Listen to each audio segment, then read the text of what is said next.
And so I already gave up my 20s doing stuff I didn't want to do. I was not ready to give up my 30s to give up stuff I didn't want to do. 2-year training, get to practice medicine, team-based approach. You get to like have a lot of freedom while still making a great living and practicing medicine. It was a no-brainer. Mario, why did you choose to become a physician assistant?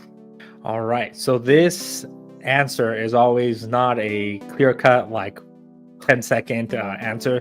There's, I think, a lot of experiences that I had as a student, both in undergrad at UCLA and then also while I was acquiring my patient care experiences as an EMT, that really like influenced and solidified like my desire to become a physician assistant. But to answer this and to be fully transparent, when I started my like undergraduate career at UCLA, I was like gung-ho, pre-med gung-ho, like I'm going to become an MD, like this is what I want to do. And it really, that was the plan all along, but it wasn't until my junior year of college, if I remember this correctly, and my wife may correct me in the comments later when she watches this, I actually suffered a spontaneous pneumothorax of the right side of my lung. And so for those that don't know what a pneumothorax is, it's a collapsed lung. Reasons for it was just spontaneous. The CT scan showed like some air blebs that apparently popped and caused some air to get in there. And from getting that health issue or health emergency, I actually walked, which looking back at it probably wasn't the best thing because it probably made the pneumothorax worse, but I walked my butt from I think it was in an English class when I like went to crack my back, and then I felt like I was out of breath. And I had just finished my EMT course. I was like, is this a pneumo? This might be a pneumo. And so I was already like kind of self-diagnosing myself, but I was like, all right, let me get out of here. I walked about a half mile to the ASH Center at UCLA, which is like the student clinic, and was seen and treated for the first time by a PA. I had never encountered a PA before. And so this guy like talked to me, listened to my lung sounds, and he was like, your lungs sound fine, but let's get an x-ray just in case. So we had a high suspicion for it. And then from that x-ray, we were able to see that it was about 15 to 20% diminished. And yeah, from that experience, like that was the first time I encountered a PA, and it was the best and scariest thing that ever happened to me. Best because I was introduced to this amazing profession, and worse because getting a chest tube and having someone essentially puncture your pleural wall with a needle is probably by far the most painful experience I have ever had. But yeah, it was something that essentially changed the course of my career, and from that began the process. I'm sure, Boris, you probably had a similar experience where you started to research, what is this PA profession all about? What does it stand for? Why was it created? And really getting into the rich history of our profession. But it really came down to one, the flexibility, or what we like to throw around in the PA world as lateral mobility, to be able to switch specialties. That was something that I was highly interested in and still am now. Because I just have a lot of interest. There's a lot of fields that I am interested in, both family medicine, emergency medicine, and there's also surgical subspecialties that like interest me as well. And so I knew as I was doing this research, I'm like, this is really cool that I would essentially be trained as a jack of all trades and would have that essentially ability and training to one, move around between specialties. And I know that for a lot of students, that's one of the big factors when they choose PA over like MD or another health profession. That was really a big factor for me, as well as looking at the opportunity cost of the length of schooling, the cost of training, and really what that would mean for me from like a financial perspective in terms of like, because at that time when I was planning on doing this, I had heard about, for instance, the National Health Service Corps scholarship, which I received, but I knew that wasn't a guarantee. And so I knew that I had to kind of make the decision based on the facts that I was probably going to have to take on a certain amount of debt to get this like graduate level education. And so that the cost of education coupled with the ability to essentially move between specialties, that really sealed the deal for me to become a PA.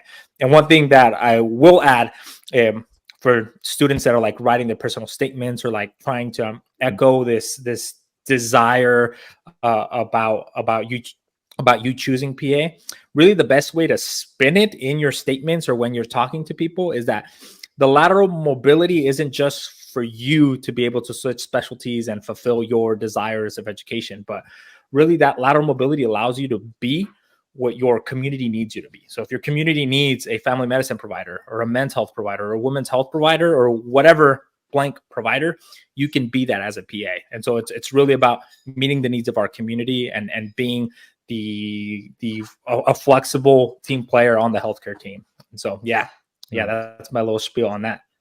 I want to piggyback on that last thing real quick. I think the best way to do that would be to provide an example. Yeah. So for instance, in your shadowing or in your, PCE hour experience, let's say you worked at an ER and one of the providers, one of the PAs working there was like they had experience in ortho or something. So they were like the go-to ortho guy. If you need something splinted, if you need an x-ray read and the radiologist isn't available, there's the ortho guy. He knows what he's doing, but now he's also helping in the ER. So like you got his experience. Then you got someone who worked in cardio. So like, and actually in my own practice, I noticed that like you have someone to text who worked in cardiology for 10 years. Now she's working urgent care with us. So we text her, hey, I don't know about this. My soup doc isn't answering yet.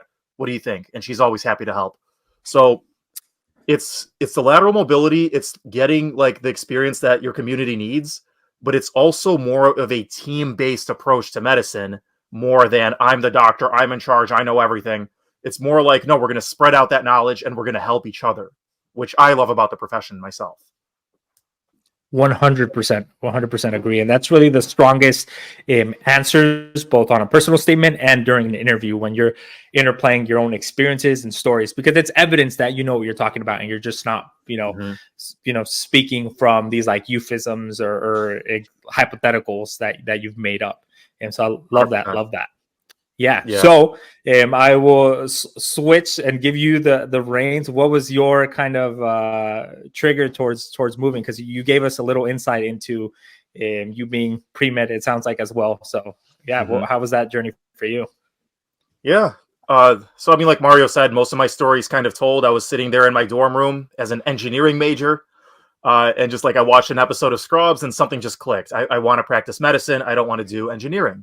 And looking back on that, and then if you've seen my video about my personal statement, I go into the fact that it's just this personal connection that the doctor made with the patient. Because in engineering, there's no personal connection. It's you, it's a spreadsheet, it's like a document. You're designing things. It's all math and physics and things that make sense logically, but there's no connection. And I felt like that's something that I really needed in my life as a human being. I like to be able to sit with people like I am with Mario, connect about things we agree about, disconnect or disagree about, share experiences, just be a human being. I felt like I needed that every day, and I couldn't really be happy long-term without that in my life. So I thought, hey, I mean, what's the best way to do that than being a doctor? There's other ways to do that. Now I see that. But just like Mario, I was like, I want to practice medicine. I like this. This is cool. Obviously, I'm going to be a doctor. And then years later, as I'm on this pre-med path, I feel I meet more people. More people are going like, oh, I'm going to PA school, not medical school. What's that? And then they tell you, and then you're like, holy crap, this is it. And then you start shadowing, and then you realize more and more, this is it. And so the more you learn about the PA career, the more you realize it's for you. If it's for you. Some people, they're destined to be MDs, DOs, CRNAs, whatever is for you. But for me, PA was it. I really love being able to switch specialties. I think the thing that I love the most about it, having practiced it myself, and also just like before I even got into school, is the level that you're at. You're not the top of the chain. You have a lot of autonomy in a lot of jobs like mine. Right now, I'm usually alone in the clinic by myself, making all the decisions unless something is like I need help. But you have a lot of autonomy, but you're not the top dog. You're more of an employee. There's more freedom. There's always help if you need it, and people expect you to sometimes need help. It's more team-based, so there's always people wanting to help you. It's a lower level of responsibility, which to some people might be bad, but to me it's good because it's a lower level of stress. It's also a lower level of time commitment and financial commitment. And also just personally on a math level, I went to the military for 5 years to pay for grad school and for undergrad. And so I already gave up my 20s doing stuff I didn't want to do. I was not ready to give up my 30s to give up stuff I didn't want to do, like school. So I was like 2-year training, get to practice medicine, team-based approach. You get to like have a lot of freedom while still making a great living and practicing medicine. It was a no-brainer. It was just a no-brainer.